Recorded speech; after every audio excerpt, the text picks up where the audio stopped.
Hey folks, David Stewart here. Time for some more Storycraft.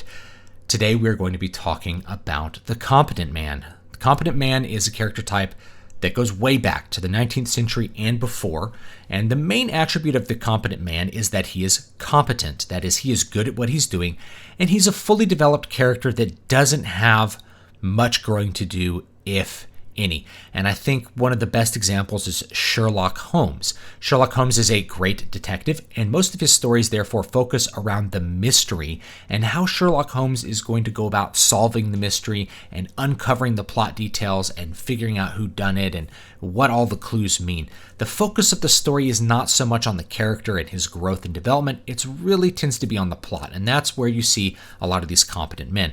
Another great example is James Bond. James Bond is a fully developed character. He's a highly competent assassin and spy, and so his movies tend to focus around him being good at what he does, figuring out the mystery, having some setbacks, having some obstacles that he has to overcome.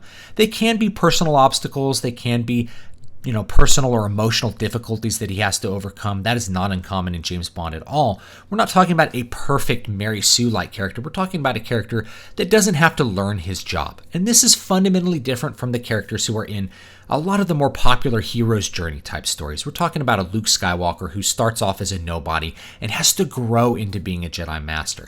That's fundamentally a different kind of character from the competent man.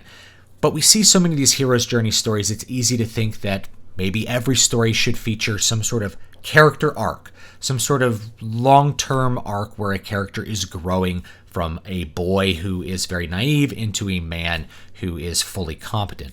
And that's a very interesting thing to have in a story if it's the appropriate kind of story. But if you're looking at something like Star Trek, or you're looking at something like James Bond, then that kind of growth arc really isn't necessary. Just as an example, if we look at Star Trek The Next Generation, or even Star Trek The Original Series, I called these characters paragons in the past because they are really very competent. But when we are actually watching most Star Trek episodes, what you're watching is competent men who are very good at their job. They're able to figure out what's going on. There may be a mystery, there's an obstacle that they have to overcome, and they are fully equipped to do it. They may make mistakes on the way, and they may have to learn things on the way, but they're not really fundamentally growing. They're not going from a man to a boy. James Kirk is always a really competent captain, and he's usually set up to solve the problem of every single episode that you watch. And definitely as Star Trek goes on as a series, it tends to be more about Kirk kind of solving everything and Spock kind of solving everything, and less about the supporting cast uncovering the mysteries and things like that. But nevertheless, that's the kind of character types you see. If you look at Star Trek The Next Generation, you see a lot of that. Picard is kind of a paragon character in that he is mentoring many of the other characters, but the characters themselves are usually quite competent. So while there's a strong character growth arc for, say, Data, because he's learning to be human, there's not a strong character growth arc for Picard because he is fully developed. He's all the way there, and so a story that focuses on Picard is really going to focus on Picard solving the problem of the episode, not Picard growing to a great degree. And there are some definite counterexamples where Picard grows and Picard learns. He's not a perfect character. He makes mistakes. He makes misjudgments.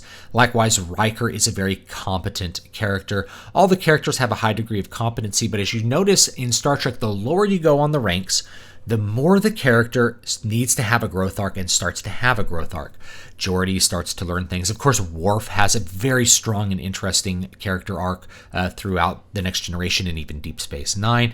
And you also have characters like Data that are growing, and characters like Wesley Crusher. He's not very popular, but he does have a strong growth arc. And I think one of the things that we have with Wesley Crusher and why people present him is that he starts off too competent. We get this idea that Picard as an old man is going to be very good at his job and be highly knowledgeable, but Wesley Crusher as a boy, not so much. And his growth arc tends to be around emotional growth, not really like intellectual growth. I think fans, for good reasons, didn't really love Wesley Crusher's character, but there is still a kind of a growth arc there. He is still a boy becoming a man on some level. So that's the competent man. It's a great character archetype if you want to write a story that is primarily focused around the plot. A couple of other good examples would be, say, Aragorn from Lord of the Rings. Now, Aragorn could be a paragon character depending on what part of the story you're looking at. When you first meet him and he's called Strider, he's definitely like a paragon. He has a Gandalf-like character almost. He's protecting the hobbits and taking them on a journey, and he's the one that is really preventing them from meeting their doom and counseling them. And you see this in the movies as well. He teaches them some swordplay and stuff like that. But he definitely moves into the competent man role once you get into the third book, and he is really leading everything. And this is something that you really get from the books that isn't really there in the movies, is that Aragorn feels very ready to be king in the books. He is ready to take on the mantle of responsibility and to be king of men. In the movies, he seems a little bit more reluctant, so I thought I'd point that out. He's a good example of a competent man. Conan the Barbarian in the second movie would be a competent man. He is executing the plot. He's not having to do a lot of growth. If you're watching the first Conan the Barbarian movie, he has a growth arc. He's going from a slave into a fully developed hero.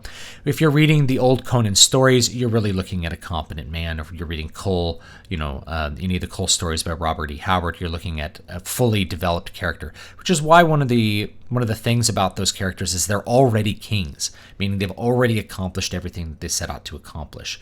And that was part of what Robert E. Howard wanted to do with those characters, is he wanted to show really competent characters being good at what they're doing and solving the problems of the plot. And if you are approaching that, then you can have a shorter story. If you're just looking at, we have a character and he's solving the problems of the plot, you don't have to spend a lot of time developing the character, showing him grow, showing him being taught by, say, a more experienced mentor. You can really just focus on executing the plot. And I think that works out pretty darn well in general for those Conan stories, which, of course, I'm a big Robert E. Howard fan, so I love to go back and watch those Conan stories. So anyway, that's the competent man. Leave me your thoughts down below, probably with some good examples of competent men. There's a lot of competent men that you can think of in a lot of classic series. And the reason that we see them pop up in a series is because there's only so much character growth that you can do, say, in a single book or a single movie, before that character is just a fully developed character off on his journey. If they'd kept making Conan the Barbarian movies, we wouldn't need to develop Conan more. And I think actually the attempt to always have characters developing can actually lead to some off-putting things that you do with characters. I didn't hate what they did, for example, in Iron Man 3, where Tony Stark was suffering from anxiety problems. Of course, he's gone through some intense things. That seems normal to me, and it was actually very interesting. But I noticed a lot of people had a little bit of pushback there. They're like, this is the third Iron Man movie. Why are we having him go backwards and be weak and look unheroic and things like that? So you run into problems like that if you're always having to have the character learn some kind of important moral lesson, always having to have the character grow somehow and get better than they were before. Pretty soon, there's no more power to be gained, and you should really just focus on them executing the plot. And in fact, this was a criticism I had of some of the Stormlight Archive books, or the two Stormlight Archive books that followed the first one, Way of Kings. So that would be Words of Radiance and Oathbringer. And the main criticism is that the characters had developed in the first book, but then Brandon Sanderson made them go backwards, which doesn't really feel good. So rather than having them be competent and using the power that they've acquired in a way that is interesting and upping the stakes and making the obstacles bigger and more difficult for them, we just kind of pull the characters back and make them less developed, less morally capable, less intellectually capable, less resolute than they were in the first book. And that doesn't feel very good. It kind of feels like the characters becoming less likable rather than more so as we go. So anyway, thanks so much for watching. Leave me some of your examples. I'd love to think of some from video games, for example, because I think video games, because you're kind of taking on the role in the video game of the hero, it's easy to think of the hero not being a weak little nothing, but actually being very heroic right from the get-go. In other words, being the competent man, especially in RPGs. The tendency in RPGs is to have this big kind of growth. If you're playing an RPG like Golden Sun, you start off as kids and you grow into uber powerful beings. You have an RPG like Final Fantasy VII, and you actually start off as like a commando, as a really competent character.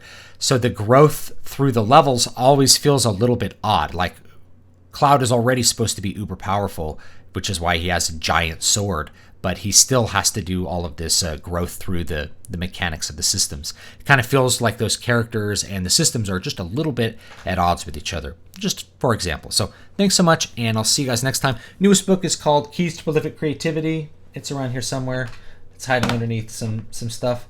Newest book, Keys to Prolific... Oh, no. Newest horror book, Eyes in the Walls. You can check this one out. I've got the audiobook coming out for free on the channel if you haven't checked it out. I think the final chapter will be coming out by the time you're watching this next week, and so you can listen to the entire audiobook for free. But anyway, newest book, Keys to Prolific Creativity, to help you refine your creative process. And of course, if you want Crown of Sight, which is... a fun little fantasy book that I did as kind of an experiment. You can actually get it for free right now in the Corona-chan special.